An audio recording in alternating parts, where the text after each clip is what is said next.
한국 사람들에게 있어서 가장 인기가 많은 스포츠는 무엇일까요? 여러분 잘 알고 계시죠? 예, 축구입니다. 올해는 이제 월드컵이 있는 4년마다 월드컵이 있는 해라서 이제 11월 달에 연말에 이제 월드컵이 개최되게 된다고 합니다. 스포츠의 세계를 보게 되면은 다 성적에 기준해서 모든 일들이 이제 돌아가게 되어 있습니다. 그런데 성적이 나빠지면은 팀의 성적이 나빠지면 가장 그 큰 책임을 지는 사람이 감독인 것 같습니다. 팀이 성적에서 안 좋아지면은 감독이 이제 경질이 되게 되고 그 감독을 대신해서 새로운 감독이 선임이 되기도 합니다. 이런 일들이 스포츠계에 보면은 자주 일어나게 되는 것 같습니다. 그와는 반대로 한 명장이 팀을 잘 이끌고 아름답게 은퇴를 하고 그 후임으로 아주 안정된 팀을 물려받게 되는 경우들도 많이 있습니다. 우리가 교회 생활을 하면서 살아가다 보면은 저희들 사역자들이 어떤 사역지에 부임하게 될 때에도 비슷한 그런 상황들이 있는 것 같습니다. 어떤 때에는 아주 좋은 사역지, 마음밭이 좋은 사역지로 가서 그곳에서 잘 신앙생활 하신 분들과 만나서 또 신앙생활을 하게 되기도 하고, 때로는 기초가 완전히 무너진 것과 같은 그런 사역지나 부서로 부임하게 되는 경우들도 있습니다.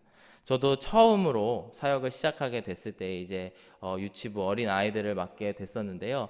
그 전임 사역자가 어떤 사정이 있어서 교회를 떠날 수밖에 없고, 또 그로 말미암아 작은 유치부지만 아이들이 아무것도 모르지만 그 부모님들이 많은 상처를 받고 참 어려운 사역지에 제가 임시로 이렇게 부임을 하게 된 경험도 있었음을 기억하게 됩니다.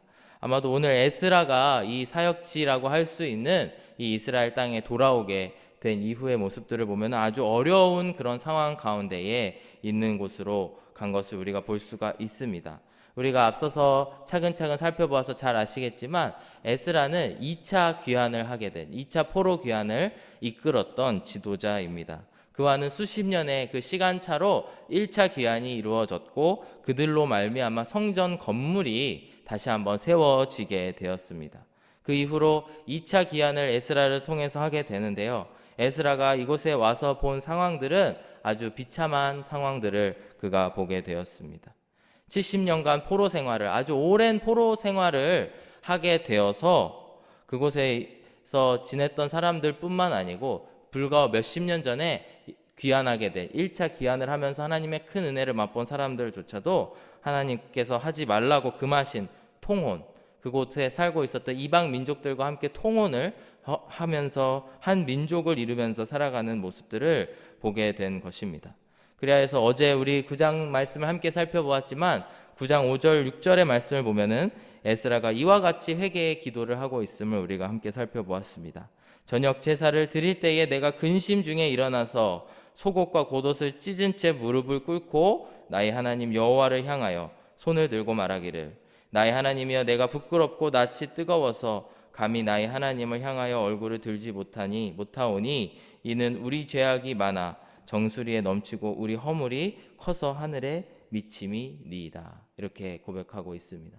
사실 이 이스라엘 민족들의 이런 죄 지은 상황들, 통혼한 사실들은 사실 에스라라고 하는 한 개인과는 크게 상관이 없는 상황이라고 우리가 알 수가 있습니다. 그는 어찌 보면 이방 땅에서 자란 그런 디아스포라 세대이고 그는 다시 한번 그 민족을 재건하기 위해서 돌아온 외부인에 불과하다라는 것입니다. 그럼에도 불구하고 우리가 어제 함께 살펴보았지만 계속해서 이 죄악들을 우리의 죄악, 나의 죄악으로 에스라는 생각하고 하나님 앞에 통회하는 심령으로 돌아간 모습들을 우리가 어제 함께 살펴보았습니다. 오늘 우리가 함께 10장 전반부의 말씀을 함께 살펴보실 텐데요. 10장의 말씀을 통하여서 그 이후에 어떻게 이스라엘 민족들이 이 에스라와 또 에스라의 통회하는 기도에 반응을 하였는지를 함께 살펴보면서 은혜를 받기를 원합니다. 또한 에스라를 통하여서 어떻게 이 공동체가 조금씩 회복되어 나아가는지를 함께 살펴보시면서 우리 안에 있는 회복되어야 될 부분이 있는지 없는지 함께 살펴보기를 원합니다. 첫 번째로 오늘 말씀을 통해서 우리가 알 수 있는 것은 공동체의 회복을 위해서는 회개하는 지도자가 반드시 있어야 된다라는 것을 우리가 볼 수가 있습니다. 에스라는 민족의 지도자라는 책임감을 가지고 하나님 앞에 나아가서 회개에 고백을 하게 됩니다. 앞서서 살펴본 9장의 말씀 그 전체가 그가 하나님께 올려드리는 회개의 기도문이나 마찬가지인데요. 그 기도문을 함께 살펴보면서 그가 계속해서 하나님 앞에 나아가 죄를 고백하고 있음을 볼 수가 있습니다. 우리 민족이 모두 다 함께 죄를 지었음을 고백을 하고 그 잘못으로부터 돌이키겠사오니 하나님 아버지 용서하여 주시옵소서, 우리에게 소망을 보여주시옵소서, 이렇게 기도를 하고 있는 것입니다. 에스라는 이 문제를 결코 한두 명의 개인들 그리고 그 죄를 지은 사람들만의 문제라고 생각한 것이 아니고 민족 전체의 그런 문제점, 그리고 민족 전체가 무릎 꿇고 기도해야 되는 것이다 라고 생각을 하고 먼저 무릎을 꿇고 회개의 기도의 자리로 나아가면서 그 믿음의 본을 보인 사람이다 라는 것입니다. 어제 9장의 마지막 구절인 9장 15절의 말씀을 보면 이렇게 9장이 마무리가 됩니다. 이스라엘의 하나님 여호와여, 주는 의로우시니 우리가 남아 피한 것이 오늘날과 같사옵거늘 도리어 주께 범죄하였사오니 이로 말미암아 주 앞에 한 사람도 감히 서지 못하겠나이다, 이러면서 기도가 마무리가 되게 됩니다. 너무나 그 범죄한 것들이 커서 주님께서 주님 앞에 한 사람도 설 수가 없습니다 라고 고백을 하고 있습니다. 그리하였더니 이러한 에스라의 기도에 이스라엘 민족들이 어떻게 반응을 하게 되었을까요? 오늘 10장 1절의 말씀을 보시면 이렇게 말씀하고 있습니다. 에스라가 하나님의 성전 앞에 엎드려 울며 기도하여 죄를 자복할 때에 많은 백성이 크게 통곡하매 이스라엘 중에서 백성의 남녀와 어린아이의 큰 무리가 그 앞에 모인지라, 이렇게 고백을 하고 있습니다. 사실 지도자가 하나님 앞에 잘못했을 경우에 그것을 회개하고 하나님 앞에 그것을 회개하고 돌이키는 것이 과연 제일 최상의 방법일까요? 어떤 사람들은 지도자란 가장 강력해야 되고 카리스마 넘쳐야 되는 사람이다 라고 이야기를 합니다. 하지만 오늘의 말씀을 통해서 우리가 살펴보게 되는 것은 무엇이냐면, 지도자로서 진정으로 고민을 해야 되는 것은 잘못을 했을 때 어떻게 해야 될 것인가, 어떻게 그것을 돌이켜야 될 것인가 라는 것입니다. 얼마 전에 목사님께서 말씀을 전해주실 때에 들어주신 예화지만 삼성전자에서 이건희 회장이 가장 잘한 일 중에 하나가 그들이 만든 그 핸드폰이 불량품이 됐을 때에 모든 것을 폐기하고 다시 시작해보자 라고 이야기했던 것이다 라고 그 예화를 들은 기억이 있습니다. 이와 같이 지도자의 이런 회개, 지도자가 잘못을 했을 때에 무릎을 꿇는 그런 고민들 그리고 그런 결정들이 굉장히 중요하다라고 하는 것입니다. 고린도전서 1장 18절의 말씀에 이런 말씀이 있습니다. 십자가의 도가 멸망하는 자들에게는 미련한 것이요 구원을 받는 우리에게는 하나님의 능력이다. 결코 이 예수님께서 십자가에서 돌아가신 것 또한 세상 사람들의 눈으로 봤을 때에는 미련한 것으로 보일지 모르지만 그것이 하나님의 능력, 구원이 나타나는 하나님의 능력이라고 바울은 우리에게 말씀하고 있습니다. 이와 마찬가지로 지도자로서 해야 되는 것 무엇이냐면 바로 하나님과의 관계를 생각하고 우리 공동체가 잘못했을 때에 그것을 하나님 앞에 가장 먼저 가지고 나아가는 그런 모습을 보여야 된다라고 하는 것입니다. 그리하였더니 이 에스라의 회개가 이제 백성들에게 퍼져 나가게 됩니다. 1장 후반부에 보시면 많은 백성이 크게 통곡하며 이스라엘 중에서 백성의 남녀와 어린아이의 큰 무리가 그 앞에 모인지라.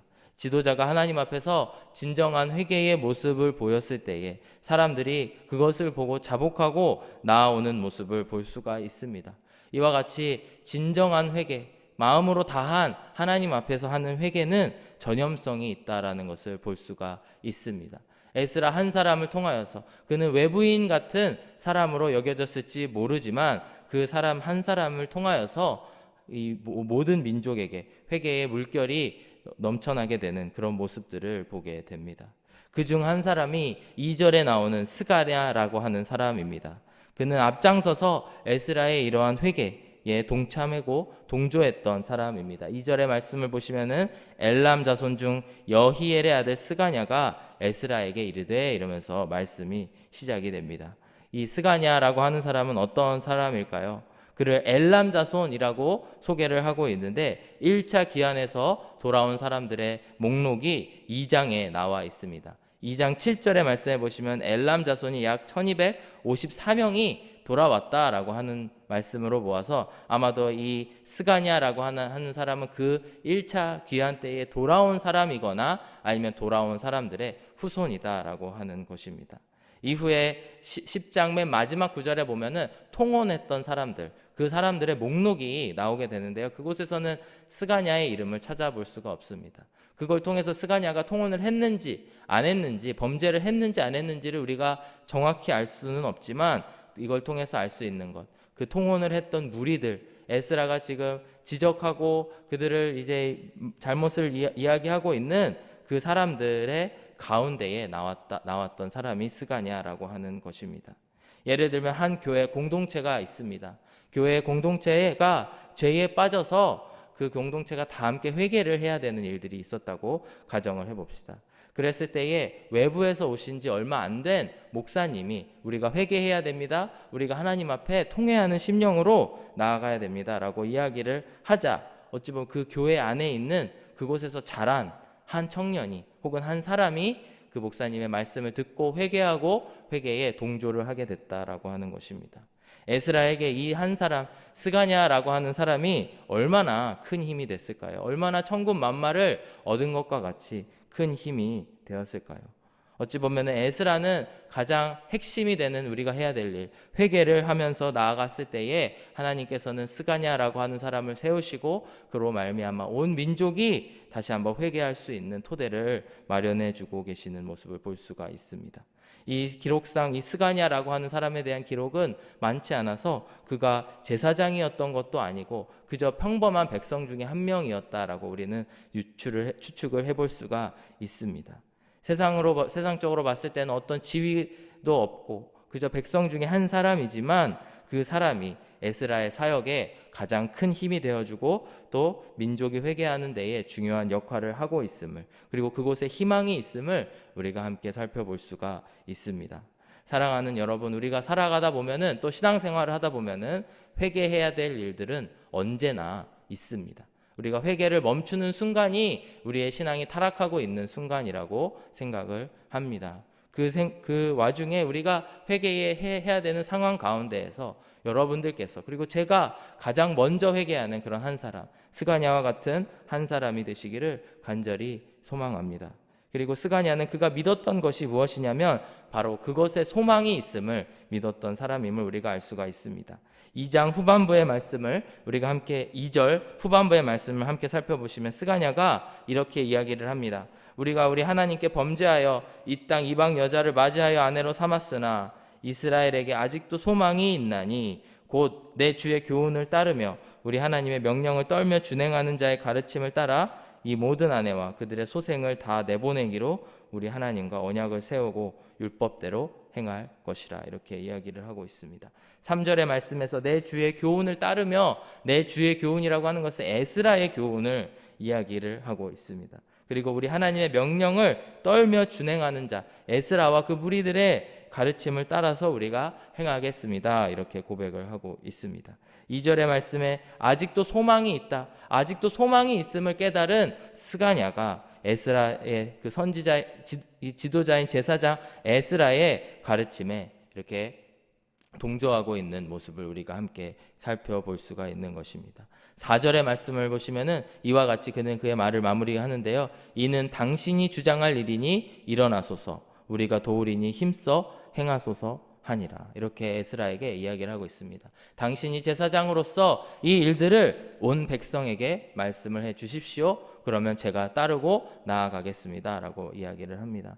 저는 이제 에스라의 이런 상황들, 에스라가 겪었을 이런 상황들을 묵상해 보면서 얼마나 에스라가 외로운 지도자였을까라는 고민을 하게 되었습니다. 사실 이 수많은 민족들, 그리고 그 민족들하고는 함께 시간을 보낸 적도 많지 않은 지도자가 에스라였습니다. 어찌 보면 외부에서 온 그런 사람과 같은 민족이지만 멀리 떨어져 있어 잘 알지 못하는 그런 사람이었을 텐데요. 그가 이곳에 와서 그런 정말 비참한 상황을 보게 되고 그곳에서 회개를 외치게 되었을 때에 얼마나 하나님 앞에 홀로 외로웠을까를 생각해 보게 됩니다. 하지만 그 가운데에 이는 당신이 주장할 일이니 당신이 하소서 내가 돕겠나이다 라고 하는 스가냐와 같은 사람을 붙여주시는 주님의 은혜가 있기 때문에 이 에스라가 이 귀한 사역들을 감당할 수 있었겠구나라는 생각을 하게 되었습니다.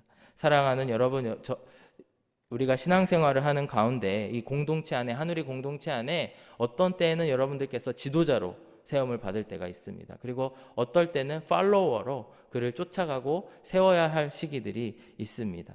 그리할 때에 정말 외로운 지도자의 상황을 함께 이해하고 또 그가 세워가는 일들에 함께 동조하면서 나아가시는 저와 여러분들이 되시기를 간절히 바랍니다. 그리하여서 이 부흥의 시대, 이 회복의 부흥이 일어났던 세대와 같이 우리 가운데에서도 정말 회개의 물결이 일어나서 주님께서 원하시는 그 교회를 세워가시는 저와 여러분들이 되시기를 간절히 바랍니다. 두 번째로 이 회개라고 하는 것에 대해서 이야기를 하기 원하는데요. 회개라고 하는 것은 입술의 고백뿐만 아니고 행위로 돌이키는 것을 이야기합니다. 3절의 말씀을 다시 한번 읽어보면요. 곧 내 주의 교훈을 따르며 우리 하나님의 명령을 떨며 준행하는 자의 가르침을 따라 이 모든 아내와 그들의 소생을 다 내보내기로 우리 하나님과 언약을 세우고 율법대로 행할 것이라 이렇게 이야기를 합니다. 사실 3절의 말씀을 처음 읽으신 분들의 경우에 굉장히 충격을 받으실 수도 있는 그런 말씀이라고 생각을 합니다. 실제로 이 이스라엘 백성들 통혼을 해서 이방 민족들과 함께 가정을 이루고 또 어떤 이들은 자녀까지 낳았음에도 불구하고 이 모든 관계들을, 결혼 관계들을 끊어버리고 이방인들을 그들의 땅에서 내보내게 되는 상황들을 우리가 살펴보게 됩니다. 참 이게 얼마나 어려운 일들이었을까요? 얼마나 이들의 고백이, 이들의 이런 다짐이 어려운 일들이었고 그것을 준행하는 일들이 어려운 일들이었을까요? 하지만 회개라고 하는 것은 단순한 입술의 고백에서 끝나는 것이 아니고 그것을 행위로 이루어내는 것이 회개라는 것을 이 시간 꼭 깨닫기를 원합니다. 회개에 해당하는 단어, 회개를 설명할 때 자주 쓰여지는 표현인데요. 회개라고 하는 단어는 영어로 repent라고 하는 단어입니다. repent라고 하는 단어는 re라고 하는 것은 이제 접두사로 이제 반대로 reverse 할 때 쓰여지는 그 접두사와 같은 접두사입니다. 펜트라고 하는 것은 이제 발에 해당하는 단어에 해당하는 그 어미를 가진 단어인데요. 우리가 잘 알고 있는 페달과 같은 단어, 그리고 페디큐어 이런 것들이 바로 이 단어와 같은 어원을 가지고 있습니다. 즉 회개하다, 리펜트라고 하는 것은 무엇이냐면 거꾸로 그의 발걸음을 옮긴다라는 뜻으로 우리가 이해를 할 수가 있습니다. 예수님께서는 우리를 구원하여 주셨을 때에 가장 먼저 우리에게 요구하셨던 것이 회개하라, 천국이 가까웠느니라 라고 말씀을 하셨습니다. 우리가 이 회개를 생각했을 때 오늘 이 회개하는 이스라엘 백성들 그리고 에스라의 모습을 돌이켜 봤을 때에 그들은 그저 입술로만 회개한 것이 아니고 그들의 행위를 돌이켜서 심지어 그들이 결혼한 아내들, 결혼해서 낳은 자식들까지 내보내는 일들을 이루면서까지도 그들이 그 모든 회개를 이루기 위해서 나왔다는 것을 이 시간 꼭 기억하기를 원합니다. 말씀을 마무리하면서 오늘 본문 11절과 12절의 말씀을 함께 살펴보기를 원합니다. 에스라가 이렇게 이야기합니다. 이제 너희 조상들의 하나님 앞에서 죄를 자백하고 그의 뜻대로 행하여 그 지방 사람들과 이방 여인을 끊어버리라 이렇게 에스라가 요구를 합니다. 그랬더니 모든 모인 백성들이 12절 말씀 모든 회중이 다 큰 소리로 대답하여 이르되 당신의 말씀대로 우리가 마땅히 행할 것이니이다 이렇게 나와 있습니다.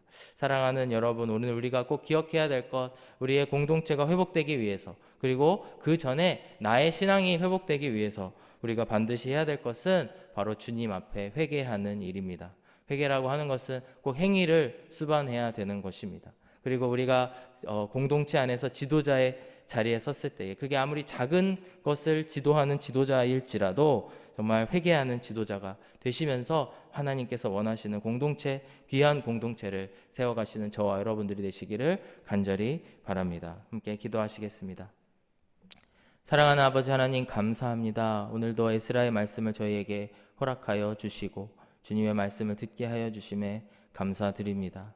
우리가 살아가는 이 세상에 많은 영적 전쟁들이 있습니다. 아버지 하나님 그 가운데에 에스라와 같이 주님 앞에 먼저 구하고 주님 앞에 힘을 구하고 회개하며 통회하는 심령을 가지고 나아갈 수 있게 하여 주시옵소서. 민족의 모든 그 죄악을 짊어졌던 에스라의 모습처럼 우리도 정말 우리 이웃들, 우리의 한 공동체 안에 있는 죄악들을 함께 살펴보게 하시고 함께 회개하게 하여 주시고 주님께서 원하시는 그 회개의 부흥이 우리 안에 일어나는 역사가 있게 하여 주시옵소서. 오늘도 주님께 감사드리며 예수 그리스도의 이름으로 기도드렸습니다. 아멘.